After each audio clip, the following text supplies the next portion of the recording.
Thanks very much for staying with us. Time now for Eye on Africa with me, Georgie Calvin-Smith.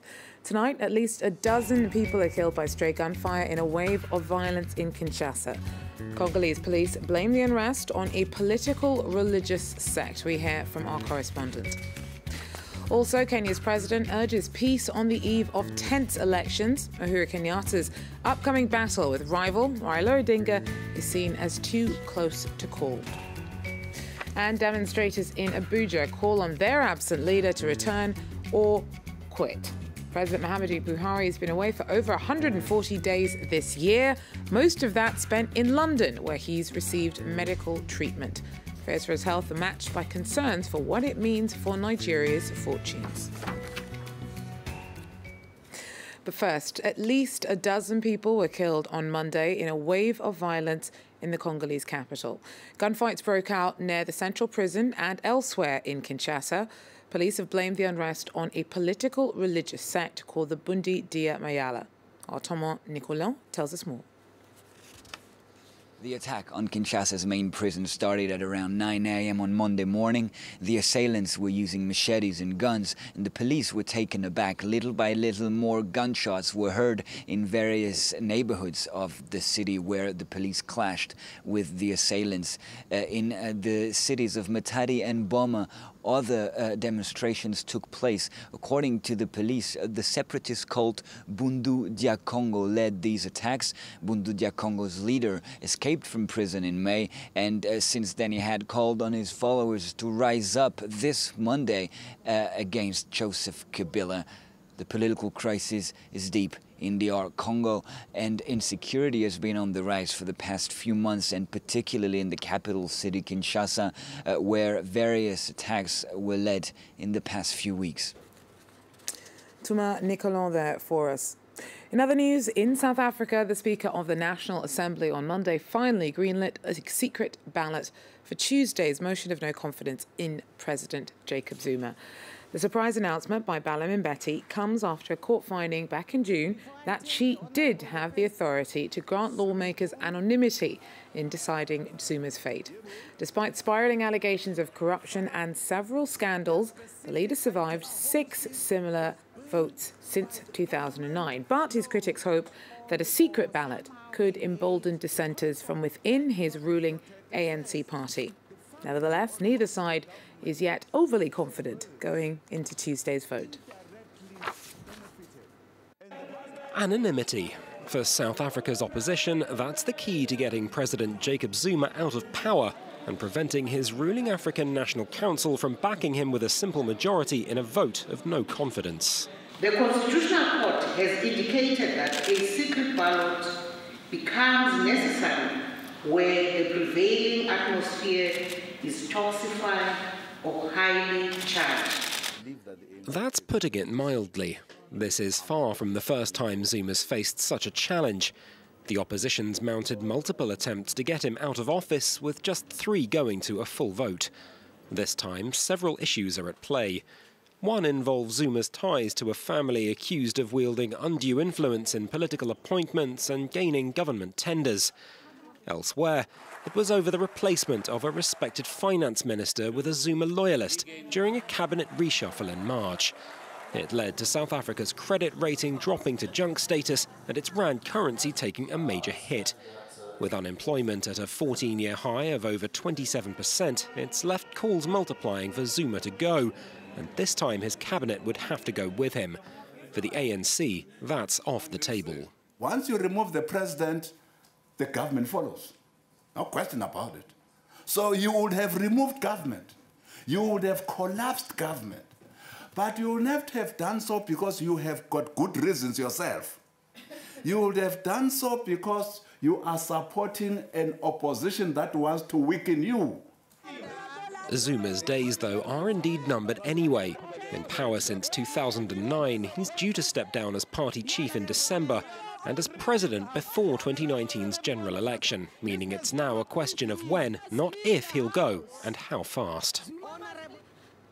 On the eve of Kenya's general election, the country's president called on voters to keep the peace. The most important race on Tuesday is that for the top job between incumbent leader Uhuru Kenyatta and his longtime challenger, Raila Odinga.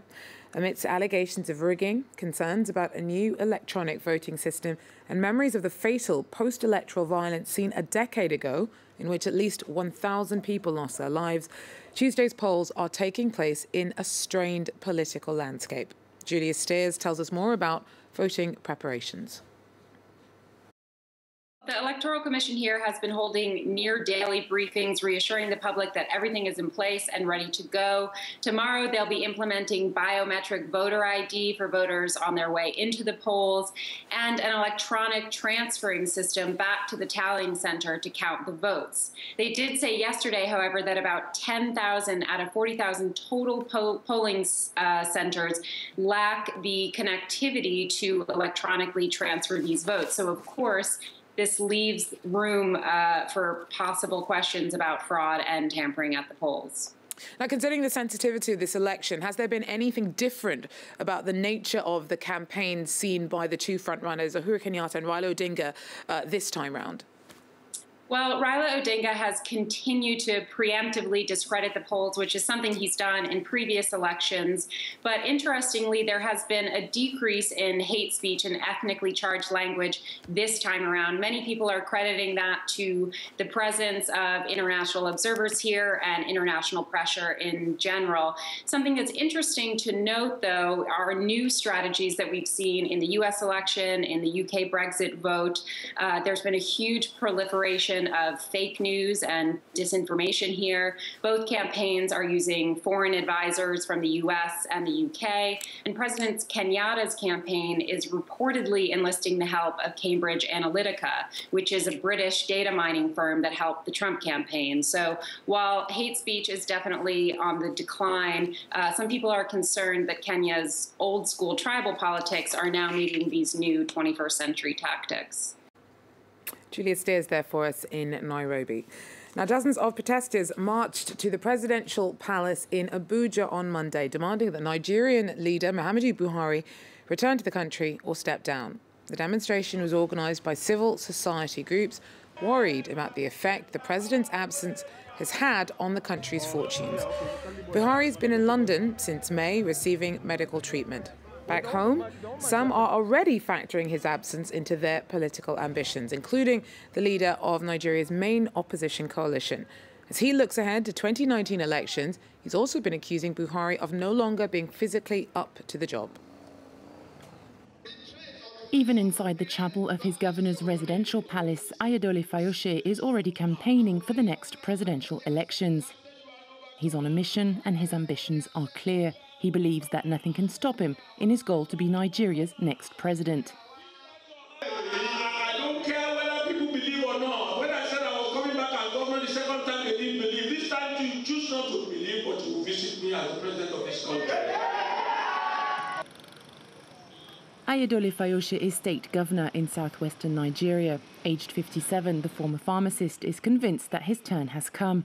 But his coalition has a different plan, and the People's Democratic Party is preparing its revenge after it lost the presidential elections in 2015, a first in its history. For the general elections in 2019, the PDP is relying on its party's primary elections to elect a different candidate and has set out clear rules. The next presidential candidate of the party will come from the north, because the last presidential candidate of the party, President Jonathan, came from the south-south. They cannot possibly return the ticket to the south-south. The people in the north would accept that. Governor Fayose has already made his candidacy as a presidential nominee official. He's launched his campaign online so as to be seen as a legitimate and credible candidate for the highest post in government. I have made up my mind. I want to serve this country. Without doubt, my party seems to be willing to zone the presidency to the north. But sometimes it is not where you zone the presidency, but it is the person wanted by the country, by the people, who they know can touch their lives, can make a difference. Nicknamed the Nigerian Trump within his own party, Ayodele Fayose is speeding things up and is planning to take everyone by surprise by positioning himself as the People's Democratic Party candidate in the next presidential poll. Well, that's it for Eye on Africa for now. Thanks for joining us. Do so again. Take care.